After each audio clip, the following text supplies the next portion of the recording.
Hello friends, welcome to Navya Ajay cooking channel. ಇವತ್ತು ನಾನು ನಿಮಗೆ ಸಾಮಾನ್ಯವಾಗಿ ನಾವೆಲ್ಲರೂ ನಮ್ಮ ಮನೆಯಲ್ಲಿ ಈ ಬೇಸಿಗೆಗೆ ಕಲ್ಲಂಗಡಿ ಹಣ್ಣನ್ನು ತಂದಿರ್ತೀವಿ. ಹಣ್ಣನ್ನು ತಿಂದ ನಂತರ ಸಿಪ್ಪೆಯನ್ನು ಬಿಸಾಡ್ತೀವಿ. ಅದೇ ಸಿಪ್ಪೆಯ ತಿರುಳಿನಿಂದ ಇವತ್ತು ನಾನು ಪಲ್ಯವನ್ನು ಮಾಡ್ತಾಯಿದ್ದೀನಿ. ಹೇಗೆ ಮಾಡೋಣ ಅಂತ ಬನ್ನಿ ನೋಡೋಣ. ಹಾಗೂ ಅದಕ್ಕೆ ಬೇಕಾಗುವಂಥ ಸಾಮಗ್ರಿಗಳನ್ನು ನೋಡ್ಕೊಳ್ಳೋಣ. ಮೊದಲು ಕಲ್ಲಂಗಡಿ ಸಿಪ್ಪೆಯನ್ನು ಅದರ ಹಸಿರು ಭಾಗವನ್ನು ತೆಗೆದು ಈ ರೀತಿ ತುರಿದಿಟ್ಕೊಂಡಿದ್ದೀನಿ. 2 ಈರುಳ್ಳಿನ ಸಣ್ಣದಾಗಿ ಹಚ್ಚಿಟ್ಕೊಂಡಿದ್ದೀನಿ.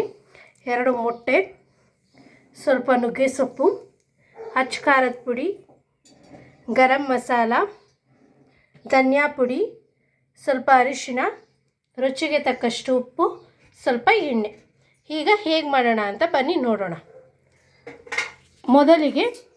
ಮೊದಲಿಗೆ ಸ್ಟವನ್ನು ಹಚ್ಚಿ. ಈಗ ಸ್ಟವನ್ನು ಹಚ್ಚಿದೆ ಅಲ್ವಾ, ಅದಕ್ಕೆ ಸ್ವಲ್ಪ ಎಣ್ಣೆಯನ್ನು ಹಾಕಿ ಕಾಯಲು ಇಟ್ಟಿದ್ದೇನೆ. ಇವಾಗ ಎಣ್ಣೆ ಕಾದಿದೆ. ಅದಕ್ಕೆ ನಾನು ತಗೊಂಡಿರುವಂಥ 2 ಈರುಳ್ಳಿಯನ್ನು ಹಾಕ್ತಾಯಿದ್ದೀನಿ. ಇದನ್ನು ಚೆನ್ನಾಗಿ ಸ್ವಲ್ಪ ಇದರ ಬಣ್ಣ ಗೋಲ್ಡ್ ಬ್ರೌನ್ ಬರೋವರೆಗೂ ಚೆನ್ನಾಗಿ ಹುರಿಯಿರಿ. ಈ ರೀತಿ ಈರುಳ್ಳಿ ಚೆನ್ನಾಗಿ ರೋಸ್ಟ್ ಆದ ನಂತರ ನುಗ್ಗೆ ಸೊಪ್ಪನ್ನು ಹಾಕಿ. ಇವಾಗ ನುಗ್ಗೆ ಸೊಪ್ಪು ಹಾಕ್ತಾಯಿದ್ದೀನಿ. ಇದನ್ನು ಕೂಡ ಚೆನ್ನಾಗಿ ಹುರಿಯಿರಿ, ಹಸಿ ವಾಸನೆ ಹೋಗುವವರೆಗೂ. ಈ ರೀತಿ ಈರುಳ್ಳಿ ಜೊತೆ ಚೆನ್ನಾಗಿ ಹುರಿಯಿರಿ.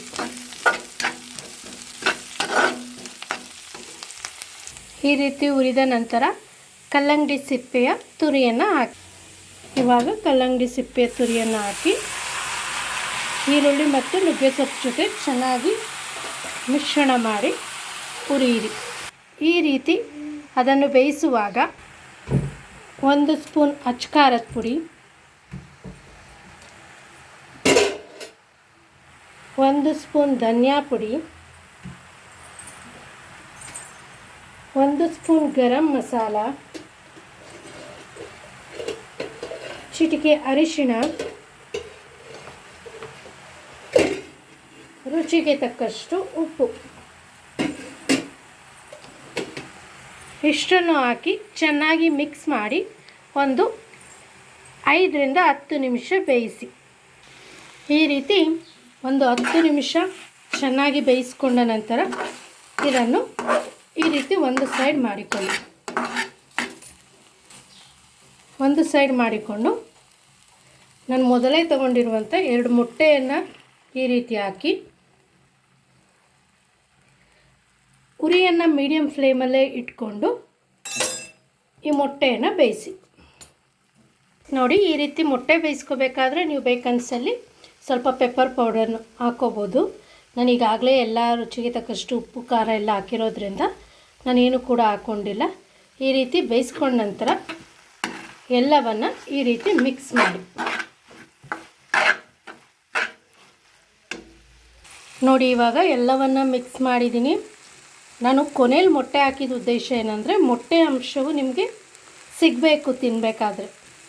ಮೊದಲೇ ಹಾಕಿ ಈರುಳ್ಳಿ ಜೊತೆ ಎಲ್ಲ ಹುರಿದಿದ್ರೆ ಅದರ ಅಂಶ ಸ್ವಲ್ಪ ಕಮ್ಮಿ ಪ್ರಮಾಣದಲ್ಲಿ ಸಿಗ್ತಾಯಿತ್ತು. ಅದಕ್ಕೋಸ್ಕರ ನಾನು ಕೊನೆಯಲ್ಲಿ ಮೊಟ್ಟೆ ಹಾಕಿ ಹುರಿದಿದ್ದೀನಿ. ನೀವು ಮೊಟ್ಟೆಯ ಪ್ರಮಾಣವನ್ನು ಇನ್ನಷ್ಟು ಬೇಕಾದರೆ ಜಾಸ್ತಿ ಮಾಡ್ಕೊಳ್ಳಿ. ಇದನ್ನು 1-2 ನಿಮಿಷ ಬೇಯಿಸಿ ಹುರಿಯನ್ನು ಆಫ್ ಮಾಡ್ಕೊಳ್ಳಿ. ಈ ರೀತಿ 2 ನಿಮಿಷ ಬೇಯಿಸಿದ್ದೀನಿ. ಇವಾಗ ಹುರಿಯನ್ನು ಆಫ್ ಮಾಡ್ಕೊಳ್ತಾ ಇದ್ದೀನಿ. ಆಫ್ ಮಾಡಿ ಬೇಕನ್ನಿಸಿದಲ್ಲಿ ನೀವು ಸ್ವಲ್ಪ ಕೊತ್ತಂಬರಿ ಸೊಪ್ಪನ್ನು ಗಾರ್ನಿಷ್ ಮಾಡ್ಕೋಬೋದು. ನಾನು ಆಲ್ರೆಡಿ ನುಗ್ಗೆ ಸೊಪ್ಪು ಹಾಕಿರೋದ್ರಿಂದ ಏನನ್ನೂ ಹಾಕ್ತಾಯಿಲ್ಲ. ಇವಾಗ ಇದನ್ನು ಸರ್ವಿಂಗ್ ಬೌಲ್ಗೆ ಹಾಕ್ಕೊಳ್ತಾ ಇದ್ದೀನಿ.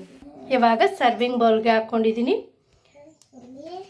ನೋಡಿ, ಇವಾಗ ರುಚಿಯಾದ ಕಲ್ಲಂಗಡಿ ಸಿಪ್ಪೆಯ ಮೊಟ್ಟೆ ಪಲ್ಯ ರೆಡಿಯಾಗಿದೆ.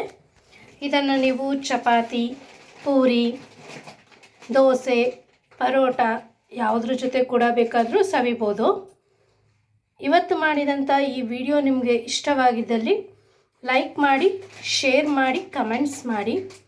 ನನ್ನ ಚಾನಲನ್ನು ಫಸ್ಟ್ ಟೈಮ್ ನೋಡ್ತಿದ್ದಲ್ಲಿ ಸಬ್ಸ್ಕ್ರೈಬ್ ಮಾಡಿ, ಪಕ್ಕದಲ್ಲಿ ಕಾಣುವಂಥ ಬೆಲ್ ಬಟನ್ ಪ್ರೆಸ್ ಮಾಡಿ, ಆಲ್ ಆಪ್ಷನ್ ಸೆಲೆಕ್ಟ್ ಮಾಡಿ. ನೀವು ಕೂಡ ಟ್ರೈ ಮಾಡಿ ನೋಡಿ, ತುಂಬ ಚೆನ್ನಾಗಿರುತ್ತೆ. Thank you.